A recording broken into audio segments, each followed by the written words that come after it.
بسم اللہ الرحمن الرحیم۔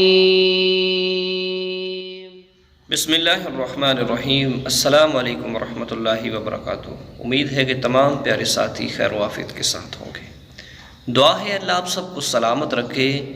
تو دوستان محترم، ایک بابرکت اور رحمتوں برا، برکتوں برا، فضیلتوں برا بہت ہی بابرکت مہینہ ماہ رجب کا جاری و ساری ہے، کہ جس کی بہت بڑی فضیلت ہے۔ ماہ رجب وہ بابرکت مہینہ ہے کہ جس ماہ مقدس کے اندر پیارے آقا صلی اللہ علیہ وسلم کو معراج ہوئی، اور اس معراج کی رات ایک ایسا تحفہ دیا گیا کہ جس پر اگر ہم عمل کرتے ہیں تو ہماری زندگی سنور سکتی ہے۔ ہمارے لیے وہ تحفہ کون سا تھا؟ وہ نمازوں کا تحفہ تھا، کہ جو پیارے آقا مدینے کے تاجدار، تمام نبیوں کے سردار صلی اللہ علیہ وآلہ وسلم کو عطا کیا گیا۔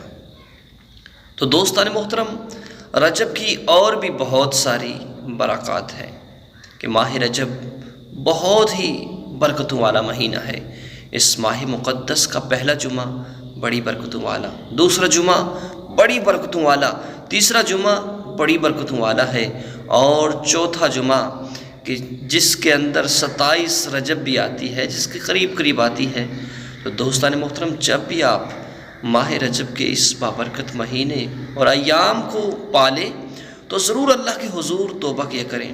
کریم آقا علیہ الصلوۃ والسلام فرماتے ہیں، اللہم بارک لنا رجب وشعبان وبلغنا رمضان، کہ اللہ ہمارے رجب اور شعبان کے اندر برکتیں ڈال دیجئے اور ہمیں رمضان تک پہنچا دیجئے۔ تو دوستان محترم، جس طرح پیارے آقا صلی اللہ علیہ وسلم برکتیں تلاش کیا کرتے تھے اس ماہ مقدس کے اندر، تو ہم ان کی امتی ہیں، ہم ان کے غلام ہیں، چاہنے والے ہیں۔ تو ہمیں بھی حضور علیہ السلام کے اسماء حسنہ پر عمل کرنا ہوگا، بہتر سے بہترین عمل کرنا ہوگا۔ اس ماہ مقدس کے اندر خصوصاً صدقہ جاریہ کیا کریں، اللہ کی راہ میں اپنے بچوں کا اپنا صدقہ کیا کریں، غریبوں کو مال دیا کریں، کہ غریبوں کو دینے سے کم نہیں ہوتا، بلکہ مال کے اندر برکات آتی ہیں، برکتیں آتی ہیں۔ تو دوستان محترم، کثرت کے ساتھ اس ماہ مقدس کے اندر نوافل پڑھا کریں، روزہ رکھا کریں، اور اس کے ساتھ ساتھ قرآن کی تلاوت کیا کریں۔